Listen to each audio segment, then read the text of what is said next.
Assalamu alaikum. My name is Furqan Ali.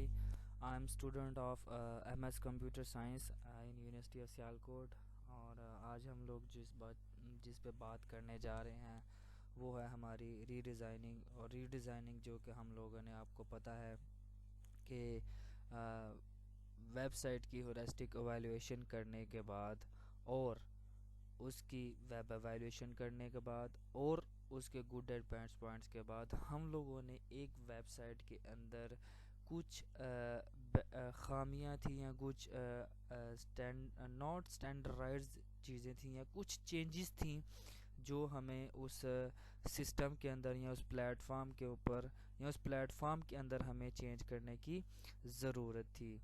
तो हम लोगों ने उसके अंदर जो चेंजेस लेके आए या हम लोगों ने जो उसके अंदर चेंजेस करनी थी वो चेंजेस हम लोगों ने उसके अंदर की। और अब हम लोगों ने उसको अपनी रिक्वायरमेंट और उन बैड पॉइंट्स और एवेलुएशन के बाद जो हमारी नीड थी या जो कस्टमर की नीड हो सकती है उसके अकॉर्डिंग हम लोगों ने उसको रीडिज़ाइन किया था। तो सबसे पहले हम लोग चलते हैं रीडिज़ाइनिंग की तरफ, फिर उस पर डिस्कशन करते हैं। सबसे पहले आप ये मेरी पहली की जो कि रेस्टो एवेलुएशन थी उनको देख सकते हैं। उसमें हमारे पास एक ये कंटेंट्स थे, कंटेंट्स के बाद होलिस्टिक एवेलुएशन थी और होलिस्टिक एवेलुएशन के अंदर हमारे पास वही जो उसके 10 आगे वो आते हैं, स्टैंडर्ड्स आते हैं, 10 कंटेंट्स होते हैं या 10 स्टैंडर्ड्स होते हैं जिसकी बेस पे हम लोग किसी भी वेबसाइट की एवेलुएशन करते हैं या होलिस्टिक एवेलुएशन किसी भी वेबसाइट की डिज़ाइन की जा सकती है। तो अब हम लोग चलते हैं अपने रीडिज़ाइनिंग की तरफ। ये हमारा पहला होता है विजिबिलिटी ऑफ सिस्टम स्टेटस। उसके बाद हमारा होता है match between system and the real world. उसके बाद हमारा होता है यूज़र कंट्रोल एंड उसके बाद हमारा होता है कंसिस्टेंसी एंड स्टैंडर्ड्स होता है। उसके बाद हमारा एरर प्रिवेंशन होता है और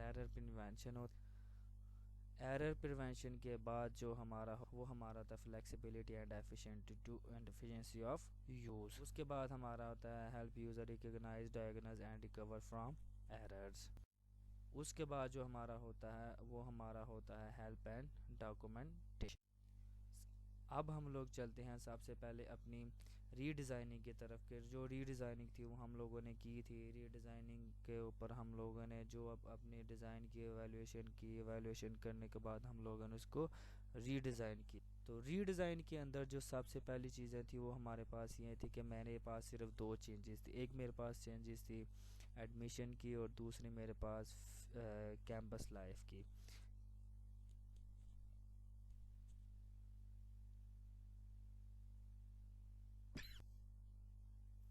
तो जहाँ तक बात की जाए तो मेरे पास सिर्फ दो चेंजेस थी, एक एडमिशन था, दूसरा कैंपस लाइफ था। और उसके अलावा एक्स्ट्रा कुछ छोटी मोटी चेंजेस थी जो कि मेरे डिज़ाइन के अंदर थी और उनको मैंने रीडिज़ाइन किया। यहाँ पर सर्च बार आपको नज़र आ रहा है, एडमिशन नज़र आ रहा है, फ़ीस स्ट्रक्चर नज़र आ रहा है, कैंपस लाइफ नज़र आ रही है।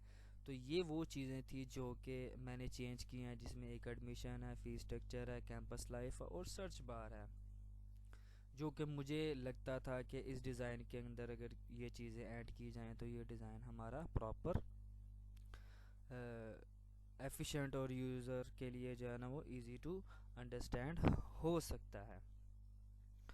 तो ये फिर जब मैंने इस वेबसाइट को रीडिज़ाइन किया तो ये मैंने अपने जो क्लास फेलो थे उनको सेंड की थी। उन्होंने इस डिज़ाइन को जो कि मैंने रीडिज़ाइन किया था फर्दर उन्होंने इसको एवेलुएट किया और फिर मुझे ये उन्होंने फॉरवर्ड किया कि ये मैंने कुछ एवेलुएशन थी जो आपकी वेबसाइट में अंदर की है।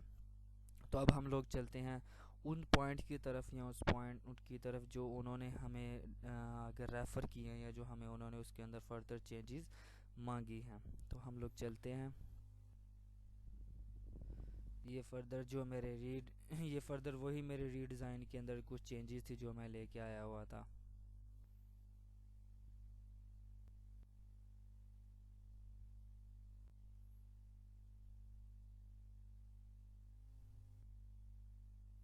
ये मेरे एक्सटर्नल लिंकेजेस जो आपको नज़र आ रहे हैं सामने,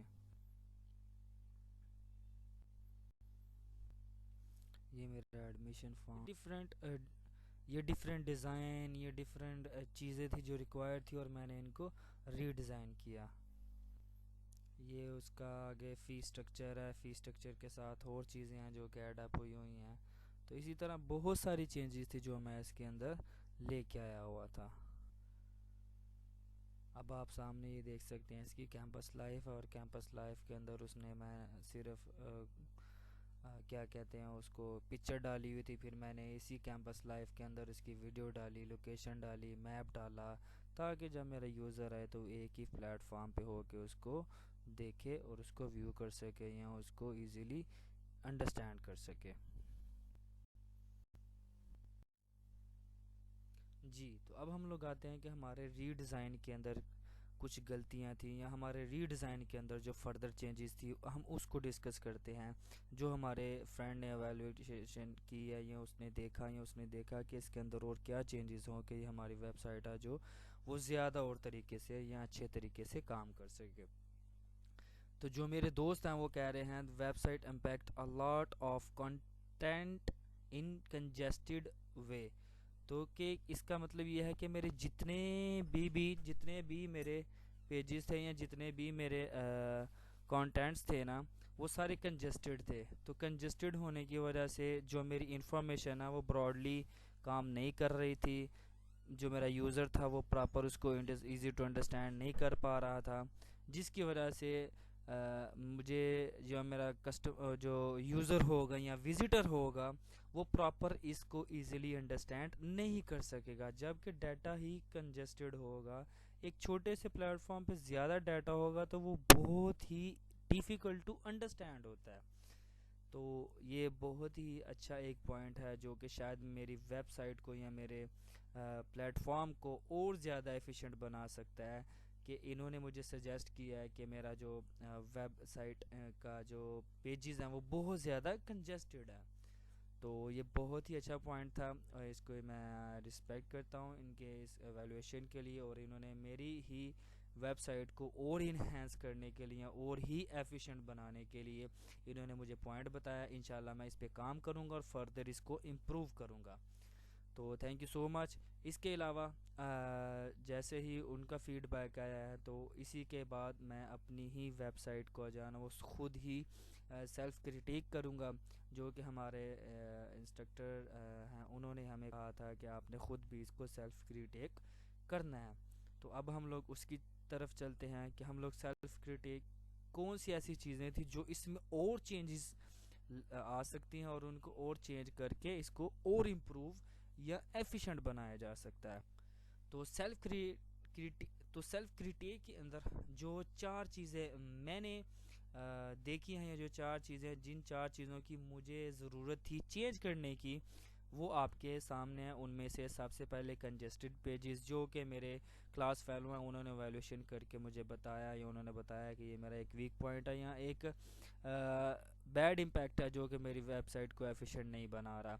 कंजेस्टेड पेजेस हैं तो इसके लिए वाकई ही मेरे पेजेस को ब्रॉड होना ज़रूरत है। मेरे पेजेस को या मेरे टेक्स्ट को या मेरे पेजेस के अंदर जो इन्फॉर्मेशन है उसको थोड़ा ब्रॉडली होना ज़रूरी है। उसके बाद जो मैंने दूसरी चीज़ अपने रीडिज़ाइन के अंदर ही की थी और मैंने रीडिज़ाइन के अंदर ही किया है कि मैंने फ़ॉन्ट स्टाइल और स्टैंडर्ड्स का ख्याल नहीं रखा।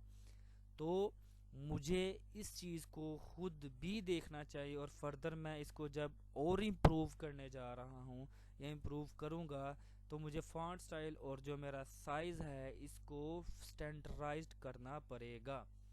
तो उसके बाद जो अगली चीज़ है जो कि मेरा थर्ड पॉइंट है वो all the external linkages should be mentioned in footer with clarity. कि मैंने जितने भी एक्सटर्नल लिंकेजेस यूज़ किए थे ना वो मेरे सारे क्लैरिटी के साथ और क्लैरिटी के पेजेस के साथ मेरा जो फुटर था ना क्लियर आइकॉन्स के साथ मेरे फुटर के ऊपर हर पेज के मेरे फुटर के अंदर हर पेज के अंदर होने चाहिए थे। ताकि कोई भी यूज़र अगर उसी टाइम पे फेसबुक पे जाना चाह रहा है किसी भी एक्सटर्नल इंफॉर्मेशन पेज पे हमारे जाना चाह रहा है तो वो उस पर क्लिक करे। वो किसी भी फुटर पेज पे खड़ा हो या किसी भी पेज पे खड़ा हो तो उसके फुटर में उसको एक्सटर्नल लिंक जिस मिले और वहाँ से वो एक्सटर्नल पेज की तरफ मूव करके इंफॉर्मेशन ले सकता है। तो ये एक अच्छा पॉइंट था जो मैंने दोबारा सेल्फ क्रिटिक किया। तो उसके अलावा मैं बात करता हूँ, जो हमारा चौथा पॉइंट है वो contact us and complaint buttons and data should be segregated. जो मैंने रीडिज़ाइन किया था इसके अंदर मैंने कॉन्टैक्ट अस और कंप्लेंट बटन्स जो था ना, इनकी इंफॉर्मेशन एक ही पेज के अंदर गैदर्ड की हुई थी और रिलेट की हुई थी। तो ये बिल्कुल दो डिफरेंट डिपार्टमेंट्स हैं। कंप्लेंट्स वाला अलहदा होता है, कॉन्टैक्ट्स वाला अलहदा होता है। कंप्लेंट्स हम लोग फॉर फर्दर क्यूरीज़ के लिए लेके जाते हैं, कोई मसला होता है उसके लिए लेके जाते हैं, जबकि कॉन्टैक्ट्स हम लोग उस इंफॉर्मेशन को या उस प्लेटफॉर्म को अडॉप्ट करने के लिए या उसको अप्रोच करने के लिए लेते हैं। तो इसलिए इन दोनों की इंफॉर्मेशन सेग्रीगेटेड दोनों पेजेस के ऊपर होनी चाहिए थी। तो ये मेरी वेबसाइट थी, इसकी सेल्फ क्रिटिक ये थी। जो मेरे दोस्त थे उन्होंने वैल्यूएट की थी, उन्होंने जो मेरा वीक पॉइंट या मुझे सजेशन दी, वो सजेशन मैं इस पर फर्दर इम्प्रूव करूँगा, उस पर काम करूँगा और उसको मैं फर्दर अपनी वेबसाइट को या डिज़ाइन को एफिशिएंट बनाऊँगा, अट्रैक्टिव बनाऊँगा। तो ये मेरी और मेरी वेबसाइट की एवेलुएशन थी। तो फर्दर इंशाल्लाह हम लोग इसको इम्प्रूव करके इसके ऊपर दोबारा काम करेंगे। थैंक यू सो मच, अल्लाह हाफिज़। यही मेरा टॉपिक था।